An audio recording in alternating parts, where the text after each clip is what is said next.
Hey guys, this is Azeem and welcome to this new video. तो यार आज की इस वीडियो में हम यहाँ पर देखने वाले हैं functions in Kotlin. So without any delay let's get started. So सबसे पहले यहाँ पर हम एक फ़ाइल क्रिएट कर लेते हैं। यहाँ पर मैं जाऊँगा new and Kotlin class file. Name यहाँ पर हम देते हैं फंक्शन अंडरस्कोर डे 10। ठीक है। सो सिंपली यहाँ पर हम एक मेन फंक्शन क्रिएट कर लेते हैं, जो कि हम हर बार क्रिएट करते हैं जब भी हम कोई कॉटलिन का प्रोग्राम बनाते हैं। सही है। सो अब यहाँ पर बात आती है कि यार फंक्शन बेसिकली क्या होता है। तो एक सिंपल सी डेफिनेशन है, function is a block of code which performs some task. मतलब फंक्शन क्या होता है, एक ब्लॉक ऑफ कोड होता है जो कि कुछ टास्क परफॉर्म करता है। Right. For example suppose that आपके पास कोई एक एप्लीकेशन है जिस एप्लीकेशन में आपको मल्टीपल फंक्शनैलिटी लगानी है, जैसे like functionality, comment, message send and video calling.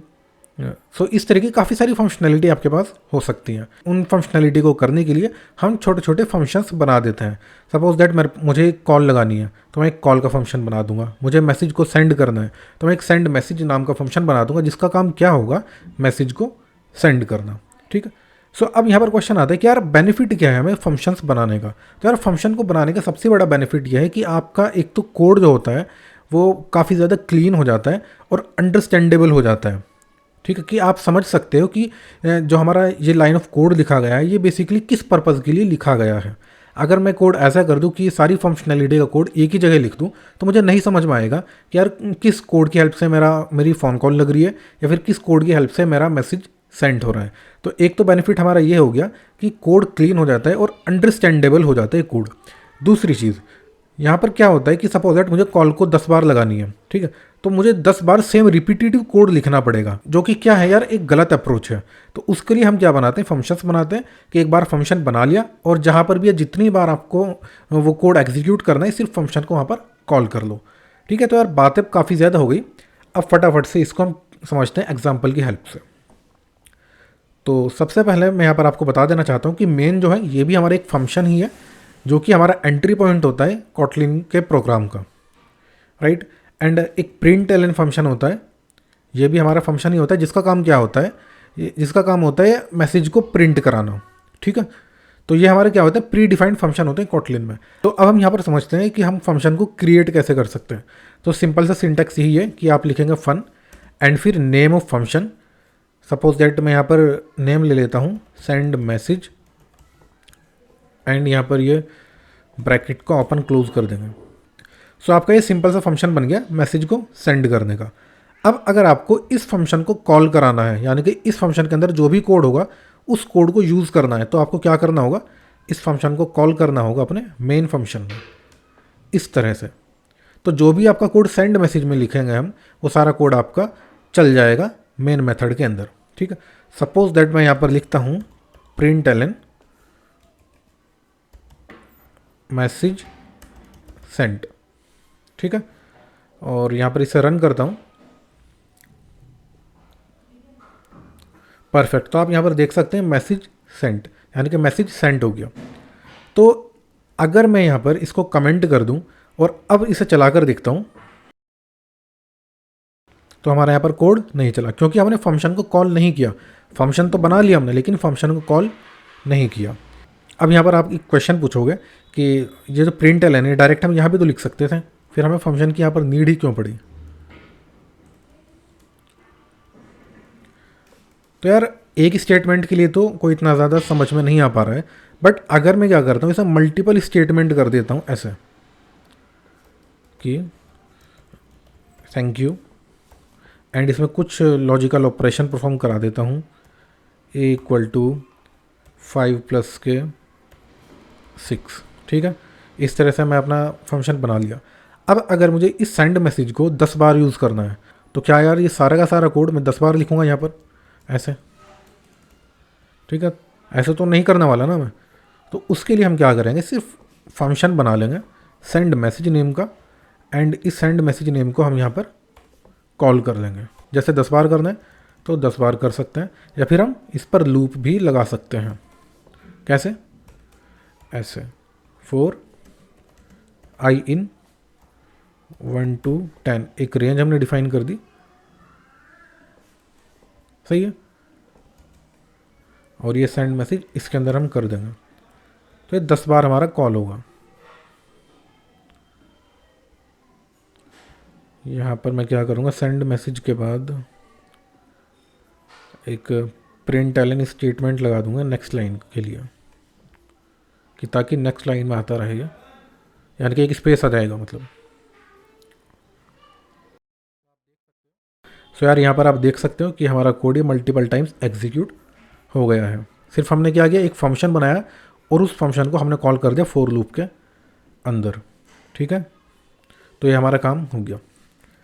अब हम बात करते हैं, एक नेक्स्ट फंक्शन बनाते हैं। अभी इसको मैं कर देता हूँ कमेंट। सपोज दैट मुझे एरिया ऑफ रेक्टेंगल कैलकुलेट करना है, तो यहाँ पर मैं क्या करूँगा, एक मेथड बना लूँगा एरिया ऑफ रेक्टेंगल। ठीक है, इस तरह से गाइज मेक श्योर करें कि जब भी आप किसी फंक्शन का नेम दें तो आप कैमल केस फॉलो करें। ये पैटर्न जो होता है ये होता है हमारे कैमल केस, यानी कि स्टार्टिंग में जो स्टार्टिंग का वर्ड होता है वो हमारे स्मॉल में होगा, और फिर जो उसके बाद जो भी वर्ड आएंगे फिर उनका फर्स्ट लेटर क्या होगा, कैप्स में होगा, फिर स्मॉल, फिर कैप्स, फिर स्मॉल, फिर कैप्स, इस तरह से। ठीक है, तो हमारा होगा कैमल केस। तो अब इसमें हमें क्या चाहिए, लेंथ और ब्रीथ की हम क्या करेंगे, इसमें कैलकुलेशन करेंगे। सो मैं यहाँ पर ले लेता हूँ length equal to 10 and breadth ले लेता हूँ ब्रेथ इक्वल टू 5। ठीक है, एक वेरिएबल ले लेता हूँ area equal to length into breadth, and यहाँ पर क्या ले लेता हूँ मैं, प्रिंट करा दूंगा इसको, area of rectangle is dollar area. ठीक है, सो एरिया ऑफ रेक्टेंगल को हमें यहाँ पर कॉल करना पड़ेगा अगर हमें चलाना है इसको। Perfect, great. तो यहाँ पर आप देख सकते हैं area of rectangle is 50, area इसने निकाल कर दे दिया। ओके, सो अभी यहाँ पर आप देख सकते हो क्या हो रहा है कि लेंथ और ब्रेथ जो है वो हमारी एक कांस्टेंट हो गई है, यानी कि अगर मैं इसको 10 बार कॉल करता हूँ एरिया ऑफ रेक्टेंगल इस तरह से, तो हर बार 10 और 5 की मल्टीप्लाई करके एरिया निकलेगा, वो हर बार एरिया सेम आएगा। लेकिन मैं चाहता क्या हूँ कि जो लेंथ है और ब्रेथ जो है वो मैं अपनी साइड से डाल सकूँ, यानी कि मेन फंक्शन से डाल सकूँ। सो उसके लिए हम क्या करते हैं, फंक्शन के अंदर आर्ग्यूमेंट्स का यूज़ करते हैं। तो जैसे मैं इसको यहाँ से हटाऊँ और यहाँ पर मैं क्या करूँगा, लेंथ जो है सबसे पहले ये भी हटा देता हूँ, लेंथ और ब्रेथ यहाँ से हटा देता हूँ, और फंक्शन के बाहर से पास करने के लिए हम यहाँ पर पैरामीटर को डिफाइन करना होगा लेंथ। तो लेंथ हमारा किस टाइप का होगा, इंटीजर टाइप का। आप डबल ले सकते हैं, यहाँ पर कोई इशू नहीं, लेकिन फ़िलहाल मैं इंटीजर ले रहा हूँ, और एक वेरिएबल बना लेता हूँ ब्रेथ टाइप का। सो यहाँ पर आप देख सकते हैं मुझे एरर मिल गई है कि no value pass for parameter breadth and length, यानी कि लेंथ और ब्रेथ के लिए हमने यहाँ पर कोई भी पैरामीटर पास नहीं किया। तो मैं यहाँ पर पास कर दूंगा 10 एंड 5, तो लेंथ 10 एंड 5। अभी एरिया कैलकुलेट हो जाएगा 10 एंड 5 के अकॉर्डिंग। सही है, तो 50 आ गया। अभी मैं एक और करता हूँ यहाँ पर, और इनपुट चेंज कर देता हूँ। लेट्स से मैं यहाँ पर कर देता हूँ 12 एंड 5। तो अब की बार एरिया यहाँ पर डिफरेंट है। तो इस चीज़ को बोलते हैं फंक्शन विद आर्ग्यूमेंट। ये हमारा नॉर्मल फंक्शन हो गया, लेकिन ये फंक्शन क्या होगा कि फंक्शन विद आर्ग्यूमेंट। ठीक है, अब गाइज आप चाहते हो कि एरिया ऑफ रेक्टेंगल तो कॉल करना, लेकिन इसमें कुछ पैरामीटर पास करना नहीं चाहते, और आपका फंक्शन है फंक्शन विद आर्ग्यूमेंट वाला। तो आप उस चीज़ को हैंडल कैसे करोगे। तो यार कॉटलिन के अंदर आप फंक्शन के जो पैरामीटर्स हैं उनकी डिफ़ॉल्ट वैल्यू असाइन कर सकते हो। मतलब अगर आप कोई वैल्यू पास भी नहीं करते तो डिफ़ॉल्ट वैल्यू ले लेगा। तो डिफ़ॉल्ट वैल्यू हम यहाँ पर सेट कैसे करते हैं, तो उसके लिए हम जाते हैं अपने एरिया ऑफ रेक्टेंगल फंक्शन में, तो यहाँ पर हम कोई भी डिफ़ॉल्ट वैल्यू दे सकते हैं। लेट्स से मैं यहाँ पर 0 देता हूँ एंड ब्रेथ की वैल्यू भी 0। मतलब अगर मेन फंक्शन से कोई भी वैल्यू पास नहीं होती लेंथ और ब्रेथ की, तो ये लेंथ की वैल्यू 0 लेगा एंड ब्रेथ की वैल्यू भी 0 लेगा। देन एरिया कैलकुलेट क्या हो जाएगा, 0। ठीक है, तो यहाँ पर देखते हैं। Great, so area of rectangle is 0। अब हम यहाँ पर एक चीज़ और देखते हैं कि फंक्शन विद रिटर्न टाइप, यानी कि ऐसा फंक्शन कि जिसका कोई रिटर्न टाइप हो, यानी कि वो कोई वैल्यू रिटर्न करे। तो लेट से मैं यहाँ पर एक फंक्शन बना लेता हूँ सम का, जो कि सम करेगा नंबर्स का। मैं यहाँ पर आर्गुमेंट ले लेता हूँ नंबर 1, ये इंटीजर टाइप का होगा, एंड सिमिलरली नंबर 2। सो अब यहाँ पर मैं क्या चाहता हूँ, जो हमारा सम फंक्शन है वो सम कैलकुलेट करके मुझे रिटर्न कर दे, जिसका मैं यूज़ बाद में कर लूँ। तो उसके लिए मैं यहाँ पर पहले रिटर्न टाइप डिफाइन करना होगा, ऐसे कॉलन लगा के। और आपका रिटर्न टाइप किस टाइप का होगा, तो इंटीजर, क्योंकि सम जो कैलकुलेट होगा, अगर इंटीजर नंबर है मेरे, नंबर 1 इंटीजर है, नंबर 2 भी इंटीजर है, इन दोनों का सम क्या होगा, वो भी इंटीजर होगा। सो रिटर्न टाइप क्या होगा यहाँ पर, इंटीजर। ठीक है, और वैल्यू को रिटर्न कराने के लिए हम यूज़ करते हैं यहाँ पर रिटर्न नंबर 1 प्लस नंबर 2। ठीक है, सम को कॉल करते हैं यहाँ पर, अभी इसे कमेंट कर दूंगा, 3,6। तो नंबर 1 3, नंबर 2 6। अभी इसे रन करके देखते हैं। ग्रेट। तो यार अभी यहाँ पर कुछ इसने ना तो प्रिंट किया, क्योंकि हमने कुछ प्रिंट कराया ही नहीं। इसने क्या किया, यहाँ पर सम जो है वो कुछ वैल्यू रिटर्न कर रहा है, लेकिन जो वैल्यू रिटर्न की उसका हमने यूज़ कहीं नहीं किया। तो उसके लिए हम क्या कर सकते हैं, इसको एक वेरिएबल में स्टोर करा लेंगे, result equal to sum, and यहाँ पर प्रिंट एल इन रिजल्ट। ठीक है, तो यहाँ पर 9 हमारा प्रिंट हो चुका है। आप ऐसे भी कर सकते हो, डायरेक्टली रिजल्ट की जगह ये सम ऐसे प्रिंट करा दूँ, तो तब भी हमारा आउटपुट ये सेम ही आएगा। सही है, ठीक है। और गाइस बाय डिफ़ॉल्ट जो रिटर्न टाइप होता है किसी भी फंक्शन का, वो क्या होता है, यूनिट। अभी जैसे यहाँ पर ये सेंड मैसेज है या एरिया ऑफ रेक्टेंगल है, तो इसका बाय डिफ़ॉल्ट टाइप जो होता है वो होता है क्या, यूनिट। अगर मैं यूनिट लिखूंगा कोई यहाँ पर फ़र्क नहीं पड़ेगा, बट अगर मैं यहाँ पर इंटीजर या और कोई सा डेटा टाइप लिख देता हूँ तो मुझे एरर देने लगेगा। क्यों, क्योंकि हमने यहाँ पर कुछ भी रिटर्न नहीं कराया, राइट। सो इससे अगर मैं करता हूँ यूनिट, तो ये तब एरर नहीं देगा। तो यूनिट हम वैसे एक्सप्लिसिटली डिफाइन नहीं करता, यहाँ पर ये चीज़ हिडन होती है कि अगर कोई भी आपका फंक्शन कुछ रिटर्न नहीं कर रहा है तो उसका रिटर्न टाइप क्या होता है, यूनिट होता है। अब हम यहाँ पर एक चीज़ और समझते हैं, function with variable argument, right. मतलब एक ऐसा फंक्शन कि जिसके अंदर आप आर्ग्यूमेंट पास तो करो, लेकिन आपको ये नहीं पता कि उसमें कितने आर्ग्यूमेंट आपको पास करने हैं। वो 2 आर्ग्यूमेंट भी हो सकते हैं, 3 आर्ग्यूमेंट भी हो सकते हैं, 4 भी हो सकते हैं, कितने भी हो सकते हैं।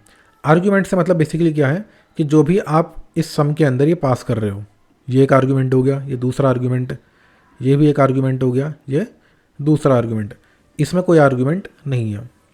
ठीक है, सो एक फंक्शन बना लेता हूँ यहाँ पर। यहाँ पर मैं एक फंक्शन बना लेता हूँ मैक्सिमम नंबर के नाम से, फन मैक्सिमम नंबर। तो ये क्या करेगा कि नंबर के अंदर से मुझे जो सबसे बड़ा एलिमेंट होगा या फिर जो मैक्सिमम एलिमेंट होगा उसको निकाल कर दे देगा। सही है, तो यहाँ पर मैं डिफ़ाइन करूँगा वैर आर्ग, क्योंकि मेरे पास नंबर 5 भी हो सकते हैं, 6 भी हो सकते हैं, यानी कि नंबर जो है वो वेरिएबल हो सकते हैं। अगर आपके जो आर्ग्यूमेंट है वो फिक्स ना हो तो आप उस केस में वेरिएबल आर्ग्यूमेंट का यूज़ करते हो, राइट। तो यहाँ पर मैं लिखूँगा नंबर्स, एंड नंबर्स का मेरा टाइप क्या होगा, इंटीजर। एंड यहाँ पर मैं प्रिंट करा दूँगा print L N numbers dot max और नल। तो ये हमारा प्री डिफाइंड फंक्शन होता है कॉटलिन के अंदर, जो कि क्या करता है कि नंबर के अंदर से जो सबसे मैक्सिमम एलिमेंट है उसको निकाल के दे देता है।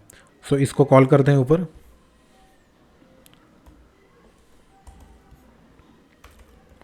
मैक्सिमम नंबर, एंड यहाँ पर मैं डालता हूँ 2 4 6 1 3 6 9। एंड इसको अभी मैं रन करके देखता हैं,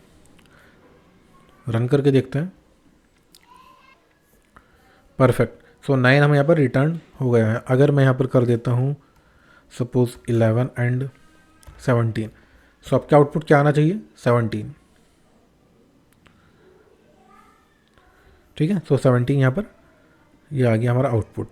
गाइज आई होप आपको समझ आया होगा कि फंक्शंस को हम कैसे बना सकते हैं एंड कैसे हम यूज़ कर सकते हैं। एंड नेक्स्ट वीडियो हम देखेंगे यहाँ पर हायर ऑर्डर फंक्शन क्या होते हैं एंड हम कैसे बना सकते हैं कॉटलिन में, जो कि इंपॉर्टेंट टॉपिक है। तो चलिए मिलते हैं नेक्स्ट वीडियो में, तब तक के लिए गुड बाय।